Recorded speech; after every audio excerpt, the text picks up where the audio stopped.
कैसे हो बच्चों। आप सभी का एक बार फिर से स्वागत है हमारे नैनोमीटर क्लासेस में। हम क्लास 8 साइंस का क्रॉप प्रोडक्शन एंड मैनेजमेंट वाला चैप्टर पढ़ रहे हैं। इसकी पहले कुछ वीडियोस में डाल चुका हूं, आगे चैप्टर को कंटिन्यू कर रहे हैं आज। तो हमारा जो आज का टॉपिक है वो है इरिगेशन। इरिगेशन क्या होती है? जब भी हम खेतों में या क्यारी में या गमले में कोई पौधा लगाएं या खेतों में कोई फसल लगाएं, तो उसमें जो पानी डालते हैं उसको हम इरिगेशन कहते हैं, यानी कि सींचना, सिंचाई करना। जैसे खेतों में किसान पानी लगाता है ना, उस चीज को हम इरिगेशन बोलते हैं। ठीक है। All living beings need water. देखो, जितने भी धरती के ऊपर जिंदा आदमी हैं या जितने भी लिविंग बींग्स हैं, उन सबको पानी चाहिए। ठीक है, टू लिव, जिंदगी जीने के लिए। Water is important for the proper growth and development. देखो, जितना न्यूट्रिशन की जरूरत होती है बॉडी को, उतनी ही ज्यादा जरूरत वाटर की भी होती है। तो पानी के साथ क्या फायदा है कि हमारी ग्रोथ एंड डेवलपमेंट वाटर के साथ होती है। ठीक है। Water is absorbed by the plant and roots. देखो, जब धरती से पानी कहाँ जाता है? पेड़ में जाता है। किसके थ्रू जाता है? रूट्स के थ्रू जाता है। ठीक है। along with the water, minerals and fertilizers are also observed। अब देखो, जब बेटा पानी होता है ना, पानी के अंदर मिनरल्स भी होते हैं और फर्टिलाइजर्स भी होते हैं, और जो पानी के थ्रू ही प्लांट के अंदर चले जाते हैं, पानी में मिक्स हो गए रूट्स के थ्रू। ठीक है। Plants contain nearly the 90% of water. Her plant के अंदर 90% के आसपास वाटर मिलता है। तो वन वर्ड क्वेश्चन बनता है बेटा, अंडरलाइन कर लो इसको। Water is essential because germination of the seeds does not take place under any condition। देखो भैया, जर्मिनेशन यानी कि पौधों में से अंकुर निकलना, छोटे छोटे एम्ब्रियो निकलना। तो जब पौधों में अंकुरन होगा तो कैसे होगा? तभी होगा जब उसमें पानी मिलेगा। ठीक है। यानी जो बीज आपने लगाए हैं, सीड्स हैं, उनको मॉइस्चर मिलेगा, पानी मिलेगा, तभी उनमें क्या होगा? छोटे छोटे सेपलिंग्स निकलेंगे, छोटे छोटे पौधे निकलेंगे। ठीक है। Nutritions dissolved in water are transported to the each part of the plant। water also, देखो, जो भी न्यूट्रिशन हमने पानी में मिक्स किया था वो रूट्स के थ्रू पूरे प्लांट में चला गया। Water also protect the crop from both frost and hot air current. अब देखो बेटा, जो पानी होता है ना, जब हम खेतों में पानी लगाते हैं तो गर्म हवाएं चले या ठंडी हवाएं चले, दोनों को पानी बचाता है। ठीक है, फसल को खराब होने से। देखो, जो लू चलती है, गर्म हवा चलती है ना, लू चलती है जुलाई के बाद, अगस्त के मौसम में, जून जुलाई अगस्त में। तो उस वक्त क्या, अगर पानी नहीं होगा पौधे सूख जाएंगे सारे के सारे। और ऐसे जैसे दिसंबर का, जनवरी का, फरवरी का महीना होता है तो ठंडी हवाएं चलती हैं। अगर उस वक्त फिर जमीन में पानी या मॉइस्चर नहीं होगा तो सारे के सारे प्लांट फिर खराब हो जाएंगे। ठीक है। तो पानी बहुत जरूरी है गर्म और ठंडी हवाओं के लिए। तो बेटा, ये भी वन वर्ड क्वेश्चन है। मैं इसको जितने भी बॉक्सेस बनाता हूँ वीडियोस में, मैं वर्ड्स के ऊपर, उन्हें आप वन वर्ड के लिए नोट करके रख लीजिए। To maintain the moisture of the soil for healthy crops growth, fields have a watered regularly. बेटा, अगर आप चाहते हो कि आपकी फसल, आपके फल फ्रूट अच्छे से आपको मिले, यानी अच्छे से आपकी फसल ग्रो करे, तो बेटा उसे रेगुलरली पानी देना है। ऐसा नहीं कि रोज ही पानी दे दिया, हफ्ते में 2-3 बार, जैसे भी किसान को उचित लगे, राइट लगे, उस तरीके से वो उसे पानी देगा फसलों को। The supply of water to the crop at a regular interval is called irrigation. Important है बहुत ज्यादा। इरिगेशन का मतलब क्या है? The supply of water to the crop, यानी कि पानी डालना किसको? फसल को। In regular intervals. Regular intervals का मतलब एक पर्टिकुलर टाइम पास होने के बाद, जैसे कि तीसरे दिन, चौथे दिन, या हफ्ते में एक बार। ठीक है। तो ऐसे जब वो रेगुलर पानी डालते हैं उसे हम इरिगेशन कहते हैं। ठीक है। The time and the frequency of the irrigation varies from crop to crop. देखो बेटा, वही मैंने बताया, कभी 3 दिन, कभी 4 दिन, कभी 5 दिन, जैसी आपने फसल लगाई है और जैसी फसल को पानी चाहिए उस हिसाब से पानी दिया जाएगा। अगर बेटा किसी ने चावल की फसल लगाई है तो उसे एंटायर मंथ पानी देना पड़ता है। अब आप में से जो बच्चे जानते हैं भी चावल की फसल कैसे लगती है, चावल कहाँ लगते हैं, तो चावल जब खेत में लगते हैं तो पूरे खेत में पानी भरा रहता है एंटायर ईयर, जब तक वो चावल पकता नहीं है। Soil to soil, season to season. और बेटा मिट्टी के ऊपर भी डिपेंड करता है। अब जो हमारी नॉर्थ इंडिया की मिट्टी है बहुत ज्यादा अच्छी है, यहाँ पे कम पानी देना पड़ता है। साउथ की तरफ चले जाओ, वहाँ की मिट्टी कुछ अलग ही है। वहाँ तो वैसे पानी है ज्यादा, ग्रीनरी, ज्यादातर नारियल पानी उधर, पेड़ होते हैं, नारियल वगैरह रहते हैं। तो उधर उड़ीसा की तरफ अगर आप जाएंगे तो वहाँ पे पानी की थोड़ी खपत ज्यादा और वहाँ पे मिट्टी की थोड़ी क्षमता कम है। तो रीजन क्या है क्योंकि मिट्टी के ऊपर भी डिपेंड करता है वो कितना ज़्यादा पानी अपने अंदर सोख के रखती है। In summers the frequency of the water is higher. अब देखो भैया गर्मी में ज़्यादा पानी खेतों को देना चाहिए। Why so it is so, why is it is so, could it be due to the increased rate of the evaporation of the water from the soil and leaves? बेटा गर्मियों में पानी क्यों देना पड़ता है वो पूछ रहा है। क्या इसका ये सबसे बड़ा कारण है कि जो धूप निकलती है उससे इवेपोरेशन हो जाती है? क्योंकि हमने एक वीडियो वाटर साइकिल का भी बनाया था, आपने देखा हो अगर, कमेंट बॉक्स में लिंक डाल दूंगा मैं उसका, आप देख लेना कि जब वो वाटर वेपर्स आते हैं तो पानी उड़ता है, वाटर वेपर्स में पानी उड़ता है। तो क्या ये रीजन है, और या फिर वेपोरेशन जो लीफ से हो रही वो रीजन है?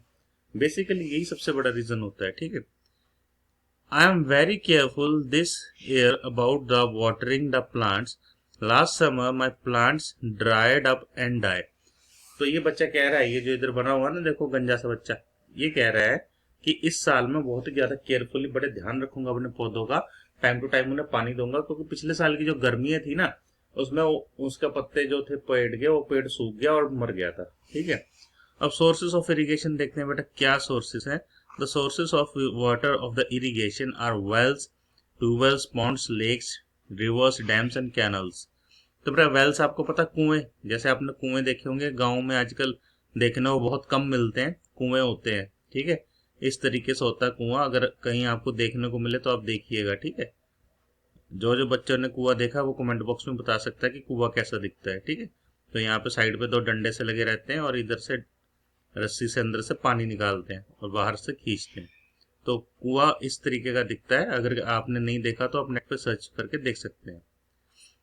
ट्यूबवेल्स समर्सिबल टाइप होता है। ठीक है, पॉन्ड क्या होता है, हमारे जो तालाब होते हैं, छप्पड़ होते हैं। ठीक है, लेक थोड़ी बड़ी झील वगैरह सी हो जाती है। ठीक है, रिवर आपको पता है, नहरें, डैम आपको पता है आर्टिफिशियल होते हैं, खुद ही बनाए जाते हैं। और कैनल्स भी होते हैं बड़े बड़े, जैसे कि बड़े बड़े ना पानी के वो बहाव होते हैं जो पहाड़ों में से निकल के आते हैं। चलिए आगे बढ़ते हैं। देखिए कुएं की बात कर रहा था, कुआं आ गया, मैंने ये वाली ऊपर वीडियो फोटो बनाई है, आप ध्यान से देख लीजिएगा। ये देखिए ये वाली जो वीडियो है, सॉरी ये वाली जो फोटो है, ये मैच करती होगी इस वाले कुएं से, तो देख लीजिए। ठीक है, तो जिन जिन बच्चों ने नहीं देखा तो यहाँ से देख सकते हैं।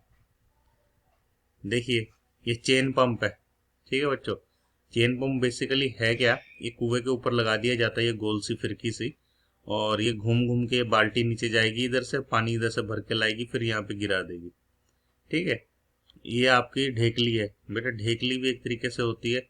इस पे जंप सा करना पड़ता है, इसको हिलाना पड़ता है ऊपर नीचे कभी ऊपर, तो इससे पानी बाहर निकलता है। ठीक है, तो अलग अलग सिस्टम है जो पुराने टाइम में यूज होते थे। ये देखो ये जो है ना, ये आपको दिख रही होंगी छोटे छोटे बाल्टियां सी यहाँ पे लगी हुई, तो ये बेसिकली क्या है, यहाँ से ये एक मैकेनिकल मोटर है जो कि आर्टिफिशियल होती है, किसी पेट्रोल वगैरह से नहीं चलती। इसे अंडरग्राउंड डला के यहाँ पे फिक्स कर देते हैं, और ये जो बैल है ना, ये बेचारा गोल गोल घूमता रहता है ऐसे ऐसे, और जैसे जैसे बैल गोल गोल घूमता है ये चक्री भी गोल गोल घूमती है ऐसे ऐसे, और फिर इन बाल्टियों में से पानी निकल निकल के ऐसे नाली सी बना देते हैं, उसमें गिरता है और खेतों में चले जाता है। तो इसे आप नेट पे सर्च कर सकते हैं और हम वहाँ पे आप इसकी एकदम वीडियो देख सकते हैं अच्छे से। ठीक है बच्चों, चलिए अब हम आगे रीड करते हैं इसी के बारे में। ये सारे हमारे ट्रेडिशनल मेथड्स हैं। ट्रेडिशनल यानी कि जो हमारे पहले बुजुर्ग थे, पुराने किसान थे, वो इन्हीं मेथड्स को यूज करते थे। चलिए, the water available in wells, lakes, canals is lifted up by the different methods in different regions of taking it to the fields. तो बेटा वो कह रहे हैं जो पानी कुएं में से निकालना उसके अलग अलग मेथड है, और अलग अलग एरिया पे अलग अलग तरीके से लोग उस मेथड्स को यूज करते हैं। कैटल्स और humans labour is use in these methods, so these methods are cheaper. अब बेटा देखो इसमें कैटल्स यानी कि हमारे मवेशी जो होते हैं ना, गाय भैंस बड़े बड़े जानवर, वो इसमें काम आते हैं। ठीक है, यानी कि सांड ऑक्स जो होते हैं, ह्यूमंस भी यहाँ काम आ जाते हैं। ठीक है, तो ये चीपेस्ट लेबर का काम होता है। ठीक है, यानी सस्ते में ये काम इजीली हो जाता है, बट लेस एफिशिएंट, यानी कि सस्ता तो होता है लेकिन ये बहुत कम होता है। आप खुद सोचिए भी, एक दिन में कितनी बाल्टी पानी निकल जाएगी इतनी मेहनत करने से, या कितना पानी आपके खेतों तक पहुंच जाएगा। तो ये है तो सस्ता है, फ्री का ही है एक तरीके से, लेकिन इसमें मेहनत बहुत लगती है और फसलों को इतना पानी मिल नहीं पाता जितना उन्हें रिक्वायर्ड होता है। The various traditional way are, देखो मोट यानी पुली सिस्टम, चेन पंप, ठीक है। तो ये नीचे आप सारे देख लीजिए, ये आपका ए वाला कौन सा है, मोट है। मोट क्या है, सीधा पानी निकाला अंकल ने, किसान ने, और बहा दिया। बहुत मेहनत लगती है बच्चों, आप एक बाल्टी लेके छत पे नहीं चढ़ सकते। और ये कुआं 50-50 मीटर 100-100 मीटर के कुएं होते हैं, उसमें से पानी खींचना, 15 लीटर बाल्टी बाहर खींचनी, बहुत हिम्मत चाहिए, ठीक है। ढेकली, ढेकली आपने देख ली है, ये ऊपर है। एक सीसा नहीं होता जैसे आपके वहां पे झूला होता है, एक तरफ एक बच्चा बैठता है एक तरफ एक बैठता है, तो एक तरफ इन्होंने क्या कर रखा है, ये बांध रखा है बाल्टी, और ये नीचे से पानी को ऐसे पुशअप कर करके ऊपर निकालते हैं, ठीक है। लीवर सिस्टम देख लीजिए, राहत, जो आपको ये वाला मैंने दिखाया था, गाय के ऊपर डंडा रखा हुआ। Pumps are commonly use for the lifting water, diesel, biogas, electricity and solar energy is use to run these pumps. बेटा आजकल तो पंप्स यूज हो रहे हैं, आपके घरों में भी मोटर लगी होगी या फिर सबमर्सिबल होगा, ठीक है। नहीं तो पहले टाइम पे ऐसे पानी निकलता था जैसे ऊपर मेंशन किया गया। अब ये देखिए बेटा, ये मॉडर्न मेथड आ गई इरिगेशन के। अब पुराने वाले ढेकली वेकली खत्म। अब यहाँ पे देखिए आप, स्प्रिंकल सिस्टम है, यानी कि है क्या, फुवारे लगा रखे हैं। एक फुवारा ये है, एक ये है। अगर आप इस फोटो को अच्छे से जूम करके देखेंगे तो ये पानी निकल रहा है हर फुवारे में से, ठीक है। अब इससे क्या है भाई, जितना पानी चाहिए ना प्लांट्स को अपर लेयर में, सॉइल की अपर लेयर में जितना पानी चाहिए उतना उसे मिलता रहेगा जब छिड़काव छिड़काव होता रहेगा, ठीक है। और अगर अपर लेयर में नहीं लगता है तो क्या होता है, वो डीप चला जाता है पानी। अगर हमें ओपनली छोड़ देना तो डीप किसी जगह इतना किसी जगह इतना, वो यूजलेस है एक तरीके से, ठीक है। Modern method of the irrigation help us to use the water economically then the main method use for the follows. देखो फॉलोइंग्स में हम देखते हैं मेन मेथड क्या है। तो पहला मेथड तो स्प्रिंकल सिस्टम ही है, पानी छिड़कना, ठीक है, जैसे कि फोटो में दिखा हुआ आप देख सकते हैं। This system is more useful on the uneven land. बेटा अनइवन लैंड क्या होती है, कहीं से बड़ी, कहीं से उबड़ खाबड़ छोटी, कहीं से ऐसे, कहीं से नीचे को जाती हुई, कहीं से प्लेन, ठीक है, उसे कहते हैं अनइवन लैंड। तो बहुत इंपॉर्टेंट क्वेश्चन है, अनइवन लैंड पे ही आपका स्प्रिंकल सिस्टम यूज होगा। Where sufficient water is not available. और देखो अनइवन लैंड की एक बात होती है कि वहां पे इजीली पानी आपका फ्लो नहीं कर सकता और ना ही आपको इजीली अवेलेबल होगा पानी। The perpendicular pipes have rotating nozzles on the top. अब रोटेटिंग नोजल्स यानी वो फुवारे लग गए उनके ऊपर। Are joint to the main pipeline regular intervals. When water is allowed to flow through the main pipe under a pressure with the help of the pump, it escapes from the rotating nozzles.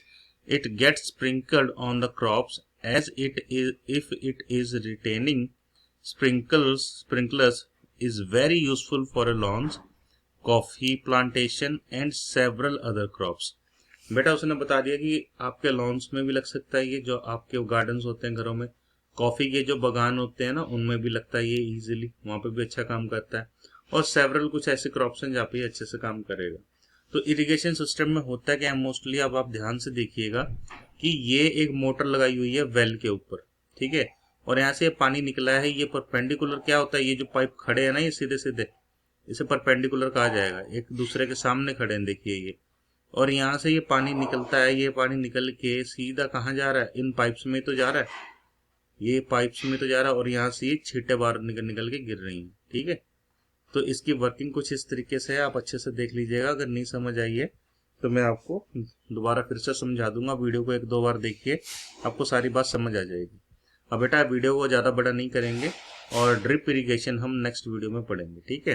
तो अगर आप बच्चों को कोई बात समझ ना आई हो तो आप कमेंट बॉक्स में अपना क्वेश्चन पूछ सकते हैं, उसका आंसर आपको मिल जाएगा। इस चैप्टर से रिलेटेड जितनी भी वीडियोस हैं सभी छोटी छोटी बना रहा हूँ कि आपको इजीली देखने में मिले, बड़ी वीडियो कोई नहीं बना रहा हूँ। तो आप जाके डिस्क्रिप्शन बॉक्स में आप जाके प्लेलिस्ट खोल के देख सकते हैं कि कौन कौन सी वीडियो अब इस चैप्टर की आपने पिछली नहीं देखी है, और इस चैप्टर को अच्छे से समझिए। कोई क्वेश्चन आपको नहीं समझ आता है तो मुझसे पूछिए। अब आप नैनोमीटर क्लासेस के साथ जुड़े रहिए, वीडियो को आगे शेयर कीजिए, और कोई क्वेश्चन हो आपको तो पूछिए। तब तक के लिए बच्चों जय हिंद, जय भारत, गुड नाइट।